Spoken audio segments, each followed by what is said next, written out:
Hai kelas 6, kembali lagi dengan Ibu Berli. Hari ini kita akan melanjutkan pembelajaran tematik kita dengan materi kata baku dan kata tidak baku.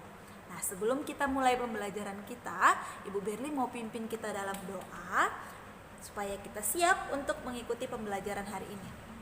Mari kita bersatu di dalam doa.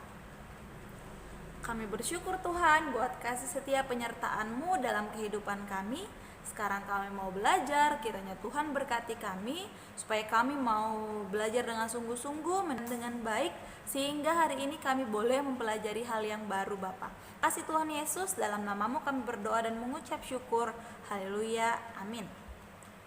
Nah, kelas 6, Ibu Berli akan menjelaskan kepadamu apa itu kata-kata baku dan kata-kata tidak baku. Nah, Ibu Berli juga akan menjelaskan ciri-cirinya serta kegunaannya dalam kehidupan kita. Nah, simak penjelasan Ibu Berli dengan baik ya, catat hal-hal yang menurutmu penting. Nah, penting sekali ya kita harus tahu kata baku dan kata tidak baku ini dalam kehidupan kita.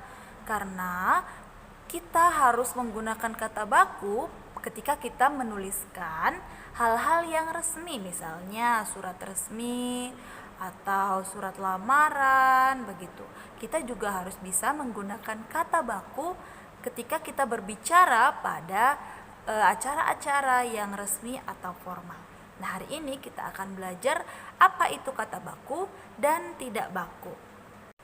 Kata baku adalah kata yang sudah sesuai dengan ejaan bahasa Indonesia yang baik. Nah, oleh karena itu ketika kita ingin mencari tahu apakah kata itu sudah baku atau tidak, kita bisa melihatnya dalam Kamus Bahasa Indonesia. Nah, biasanya kata baku ini digunakan dalam surat resmi ataupun diucapkan pada acara-acara resmi. Nah, surat resmi ini contohnya ketika kita mengirimkan surat kepada pemerintahan, atau ketika kita membuat surat lamaran, begitu, lamaran pekerjaan, itu merupakan contoh dari surat resmi. Maka ketika kamu membuat surat resmi, kamu harus menggunakan kata-kata yang baku. Nah, ciri-ciri kata baku itu adalah yang pertama, kata baku ini kelas 6 tidak berpengaruh atau tidak dipengaruhi oleh bahasa asing. Jadi bahasa asing tidak ikut mencampuri begitu. Tapi bisa Ibu Berli tambahkan juga bahasa daerah. Seringkali kita menggunakan bahasa sehari-hari, menggunakan bahasa daerah. Nah, itu bukan merupakan kata baku ya. Jadi kata baku ini betul-betul kata ataupun bahasa Indonesia yang baik dan benar. Nah, yang kedua memiliki arti yang sudah pasti. Nah, ketika kamu lihat itu di Kamus Bahasa Indonesia, dia ada katanya dan setiap kata itu memiliki definisi yang pasti, yang sudah jelas. Nah, yang ketiga adalah digunakan dalam kalimat yang resmi seperti yang Ibu tadi, misalnya dalam pidato, acara-acara resmi ataupun sambutan dari orang-orang di acara-acara resmi. Begitu ya. Nah, yang berikutnya kita akan belajar tentang kata tidak baku. Nah, kata tidak baku ini kebalikan dari kata baku. Kata tidak baku ini berarti tidak sesuai dengan pedoman bahasa Indonesia yang sudah ditentukan. Kalau kamu cari dalam Kamus Bahasa Indonesia tidak ada itu kata, berarti kata itu bukan kata yang baku. Nah, biasanya kata tidak baku ini digunakan dalam kehidupan sehari-hari ataupun dalam bacaan-bacaan yang tidak resmi. Misalnya komik, novel, buku cerita, begitu. Nah, kenapa ya kata-kata itu bisa berubah menjadi kata yang tidak baku? Ada beberapa alasan kelas 6. Yang pertama karena adanya kesalahan penulisan. Yang kedua karena pengucapannya berbeda. Misalnya apotek, apotik, itu salah pengucapan, jadi kita terbiasa menuliskan hal yang salah, yang kurang tepat begitu. Nah, yang ketiga penyusunannya yang kurang tepat. Jadi ketika kita menyusun itu kata dengan kurang tepat, itu juga bisa merubahnya menjadi kata tidak baku. Nah, ciri-ciri kata tidak baku itu yang pertama kebalikan dari kata baku, berarti dia dipengaruhi oleh bahasa asing, baik itu dari bahasa luar maupun bahasa daerah kita. Nah, yang kedua adalah bentuk dan artinya itu mudah berubah. Jadi dalam satu kata artinya bisa berubah-ubah. Biasanya ini kita gunakan dalam kehidupan sehari-hari menggunakan istilah-istilah begitu. Nah, itu bukan merupakan kata yang baku. Nah, yang ketiga biasanya digunakan dalam kehidupan sehari-hari, seperti yang Ibu Berli sudah jelaskan tadi. Nah, Ibu Berli akan memberikan contoh-contoh dari kata baku dan tidak baku. Biasanya kata-kata ini sering kita gunakan dalam kehidupan kita sehari-hari. Yang kita anggap sudah benar, yang kita anggap sudah kata baku, ternyata belum. Jadi hari ini kita mau belajar mana yang baku, mana yang tidak, supaya kita tidak salah lagi. Yang pertama itu ada abjad. Yang benar ataupun yang baku adalah abjad menggunakan huruf D di akhirnya. Tapi kita sering menggunakan abjad dengan huruf T di akhir. Jadi kalau kita menggunakan abjad dengan huruf T di akhir, berarti kata yang kita gunakan itu tidak baku. Nah, contoh yang kedua adalah akhirat. Yang benar adalah akhirat, bukan akhirat. Ingat ya, yang benar itu akhirat. Nah, yang ketiga ada praktik. Yang benar itu adalah praktik, tapi kita biasa menyebutkannya dengan praktek. Ingat ya, berarti praktek itu tidak baku. Yang baku itu adalah praktik. Nah, yang keempat ada apotek. Apotek. Yang benar adalah apotek, bukan apotik. Nah, yang berikutnya adalah aktif. Ingat ya, bukan aktif. Ini juga merupakan kesalahan yang sering dilakukan. Penggunaan huruf V, P begitu ya, dan F itu juga termasuk satu yang sering kita salah menulis atau salah menyebutkannya gitu. Nah, ini merupakan contoh-contoh dari kata baku dan tidak baku.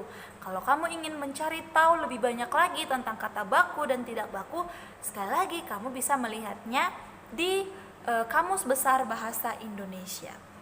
Nah, sekarang Ibu Berli akan memberikan kepadamu kata-kata yang baku dengan tidak baku. Nah, tugasmu adalah pilih kata yang baku dan tuliskan dalam skenario pembelajaran kita. Jadi misalnya huruf nomor pertama, hijau atau hijau, kamu pilih yang mana yang benar, kata yang benar atau kata yang baku kamu tuliskan dalam skenario pembelajaran kita. Jadi ada 10 nomor, silahkan pilih setiap nomor itu yang mana yang merupakan kata-kata baku. Nah, seperti itu tadi penjelasan dari Ibu Berli tentang kata baku dan kata tidak baku. Ternyata banyak sekali ya kata-kata dalam kehidupan kita yang sering kita ucapkan dan kita anggap itu sudah benar, ternyata masih salah. Biasanya yang sering kita ucapkan adalah praktek, ternyata yang benar adalah praktik. Atau yang sering kita ucapkan adalah apotik, ternyata yang benar adalah apotek begitu. Jadi ingat, ketika kita ingin mencari tahu apakah kata itu sudah benar atau salah, kita bisa menggunakan Kamus Bahasa Indonesia sebagai pedomannya. Sebelum kita menutup pembelajaran kita hari ini, Ibu Berli mau mengingatkan kalau Tuhan kita sudah memberikan kita kemampuan berbahasa. Tuhan berikan hikmat, Tuhan berikan kita kemampuan untuk berpikir secara rasional. Nah, Tuhan juga memberikan kemampuan kita berbahasa dengan baik. Nah, hari ini kita sudah belajar tentang kata baku dengan kata tidak baku. Nah, harapannya kita bisa membedakan begitu, di mana tempat-tempat atau waktu-waktu kita gunakan kata baku, di mana waktu kita bisa menggunakan kata tidak baku. Nah, Tuhan sudah berikan kita hikmat nih. Nah, sekarang kita mau gunakannya dengan baik. Nah, ketika menurutmu tempat itu adalah boleh menggunakan kata tidak baku, ya gunakanlah kata-kata yang tidak baku. Misalnya bermain dengan teman, dengan keluarga begitu. Nah, ketika kamu berada di tempat atau suasana yang mengharuskanmu menggunakan kata baku, ya gunakanlah kata yang baku begitu. Di mana saja kita bisa menggunakan kata baku, di dalam kelas saat pembelajaran ataupun di tempat-tempat yang acara-acara resmi begitu. Nah, akhirnya kita bisa tahu di mana kita menggunakan kata baku, di mana kita bisa menggunakan kata tidak. Selain itu, kita juga bisa menggunakan pengetahuan kita tentang kata baku dengan kata tidak baku ini dalam menuliskan paragraf atau menuliskan informasi dalam bentuk tulisan. Nah, ketika kamu menuliskan informasi atau hasil wawancara atau hasil laporan pengamatan, kamu harus mampu menuliskannya menggunakan kata-kata yang baku. Jadi, sampai di sini pembelajaran kita. Mari kita bersatu di dalam doa. Terima kasih Tuhan buat pembelajaran yang sudah boleh kami lakukan, buat hikmat-Mu yang Tuhan berikan kepada kami sehingga kami bisa mampu berbahasa yang baik. Kiranya Tuhan yang selalu menolong kami untuk kami mengerti dan dapat melakukannya dengan baik dalam kehidupan kami. Terima kasih Tuhan Yesus, kami mau mengerjakan tugas, kiranya Tuhan tetap membimbing dan mendampingi kami. Terima kasih Tuhan Yesus, dalam nama-Mu kami berdoa dan mengucap syukur. Haleluya, amin. Oke, sampai ketemu di lain waktu kelas 6. God bless you and I love you. Bye-bye.